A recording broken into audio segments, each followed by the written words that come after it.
Bismillahirrahmanirrahim. Assalamu alaikum dear students. I am Dr. Nadia Taimur, Assistant Professor, Department of Botanical and Environmental Sciences, GUST.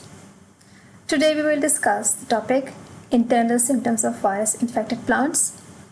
This topic is in continuation with the previous lecture where we discussed external symptoms of virus-infected plants. This topic is from the course Virology and Bacteriology. The outline of today's lecture includes two subtopics. These are number 1, anatomical and histological changes. Number 2, cytological and ultrastructural changes.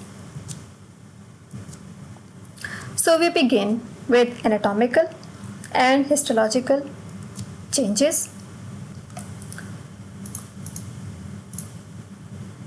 Internal symptoms in any virus-infected plant are due to changes in the organization of various tissues. When a virus infects a plant, it can induce changes in any organ of the plant. For example, stem, leaf, root, flower, seed, or tissues, for example, epidermis, cortex, vascular tissue, pith, mesophyll pellicid, spongy tissues, fruits, and seed tissues. These anatomical and histological changes are reflected in various forms.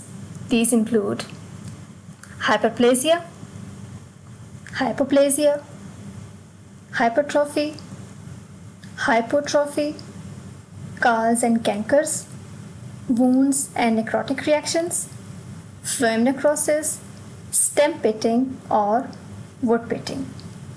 In today's lecture, we will discuss few of these anatomical and histological changes.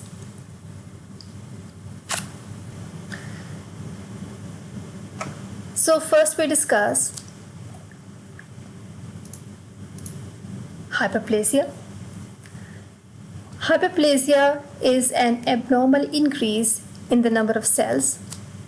Infected plants show excessive growth and abnormal tissue development due to increase in the number of cells, as can be seen here. Excessive hyperplasia leads to proliferation of tissues causing witch's broom, bunchy top. Cells undergo necrosis or deviate in content, for example, reduction of chloroplast causing chlorosis and nuclear swelling. Here in these examples, you can see necrosis.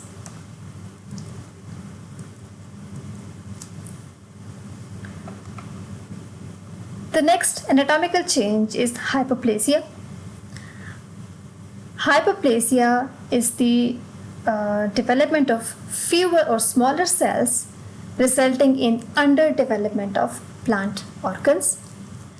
Example includes dwarfing. Now, dwarfing is the underdevelopment of the plant or some of its organs, for example, mosaic or curly top of beans. In another example, in leaf yellow areas of plants affected by mosaic viruses, mesophyll is hypoplastic as compared with normal green tissue and cells are arranged compactly. In these mesophyll cells, there are fewer chloroplasts which are underdeveloped or even disorganized and devoid of chlorophyll. Due to this, the yellow areas have restricted growth, which leads to buckling, puckering, and blistering symptoms. Another anatomical change due to virus infection is hypertrophy. Hypertrophy is abnormal enlargement of both cells and organs. Extreme hypertrophy of lamina gave rise to shoestring leaves. Enlargement of cells adjacent to veins obliterates intercellular spaces and few chloroplasts are produced, making the tissue translucent. In some peculiar morphological aberrations, there is considerable enlargement or hypertrophy of stipules of apple leaves causing witch's broom disease. Now we discuss hypertrophy. Hypertrophy is underdevelopment of a cell, tissue, or plant due to abnormally reduced cell enlargement. This produces specific symptoms as stunting of a plant or chlorosis, which is failure of chlorophyll to develop. There is another term used which is called atrophy.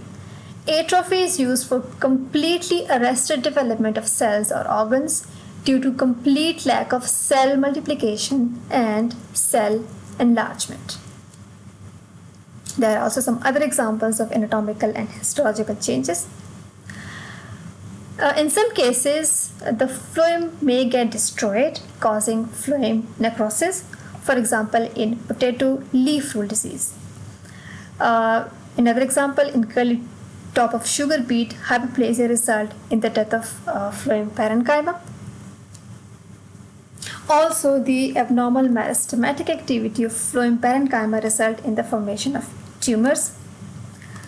Stem pitting or wood pitting are other anatomical changes and are caused by development of localized areas of disorganized parenchyma instead of xylem and phloem. So now we discuss the second subtopic of today's lecture, which is cytological and ultrastructural changes.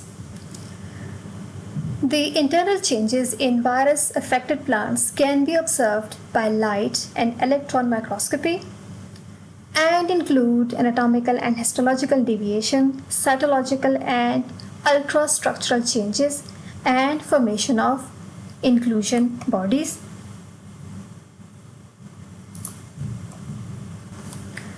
In cytological changes, cell organelles are affected by plant viruses.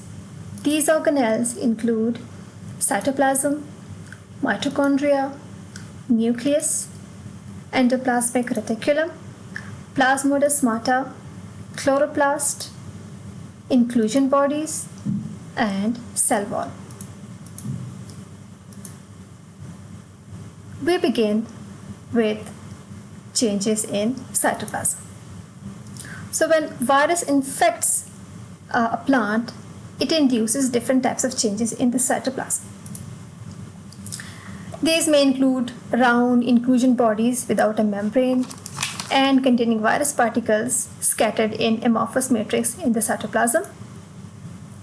Virus particles are found in double membrane-bound bundles in cytoplasm of infected plant or accumulate in endoplasmic reticulum or perinuclear space. Similarly, there are also changes induced in the nucleus. So, virus induce intranuclear inclusions of different types affecting size and shape of nucleus and nucleolus. The nuclei texture become granular and chromatin may be reduced.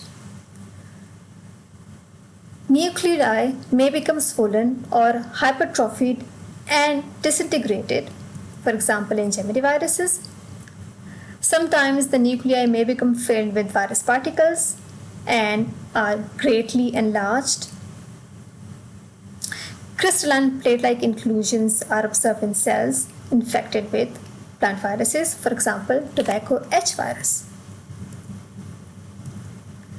Similarly, changes in chloroplast also occur. There may be structural and biochemical degradation and degeneration of chloroplasts. Small peripheral vesicles may be seen in chloroplasts. Chloroplast may be swollen, rounded, and clumped together in the cell. Sometimes it becomes club-shaped. There may be accumulation of starch grains and their size and number may be abnormal. The color may be from normal green to colorless and it may be fragmented.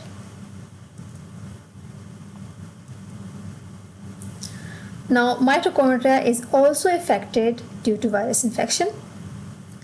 There may be regeneration or aggregation of mitochondria in virus-infected plants. Sometimes mitochondria may be filled with vesicles. Sometimes mitochondria enlarge abnormally. In some cases, rod-shaped particles are densely packed side by side around and between abnormal mitochondria. Apart from organelles, there are also some changes induced in the cell wall of virus-infected plants. The cell wall becomes abnormally thickened due to deposition of callose. There may be deposition of electrons-dense material between cell wall and plasma membrane. Callose deposition may also be induced with some virus infections, which may help in restricting virus movement. Cell wall appearance also change due to deposition of new cell wall material. So basically, three changes occur in plant cell wall due to virus infection.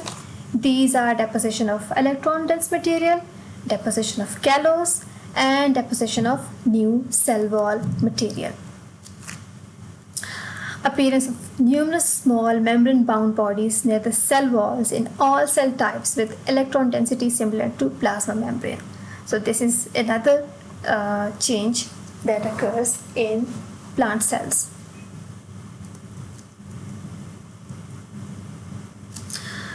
Now we discuss inclusion bodies.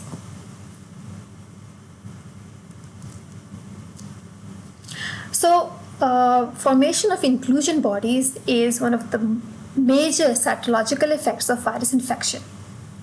Due to virus infection, these inclusion bodies develop inside the infected cell. Inclusion bodies are the intracells structures produced de novo as a result of virus infection. Inclusion bodies may contain virus particles, virus-related materials, or ordinary cell constituents in normal or degenerate condition. There are two main types of inclusions: crystalline inclusions and amorphous inclusions. These inclusion bodies are most common in the epidermal cells of leaves and stem, but they also occur in the roots and flowers and in most tissues except the phloem sieve elements. Sometimes ribosomes, they disappear or may become integrated with inclusion bodies.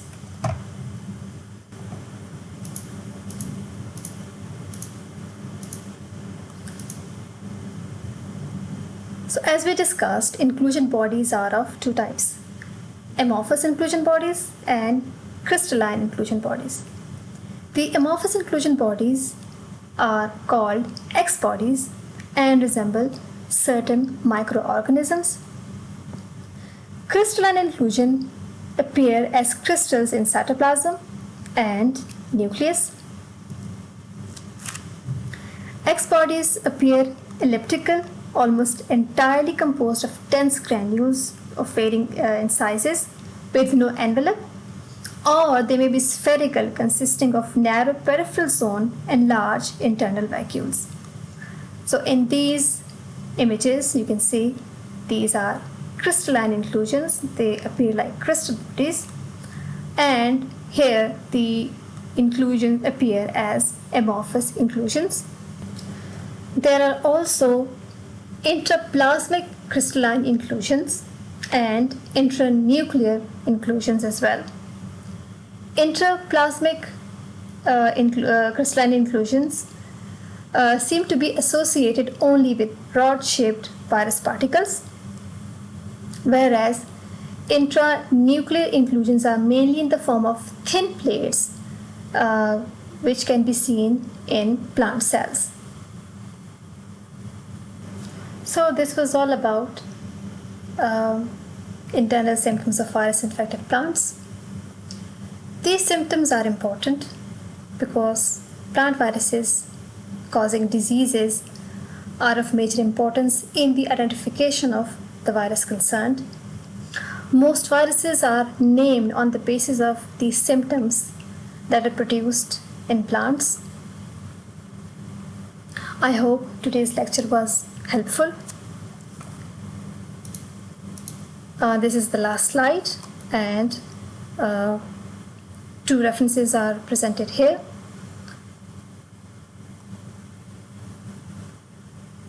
So one of the books is Plant Viruses by M.V. Nayudu, and another one is a textbook of microbiology. I hope this lecture was helpful. Thank you.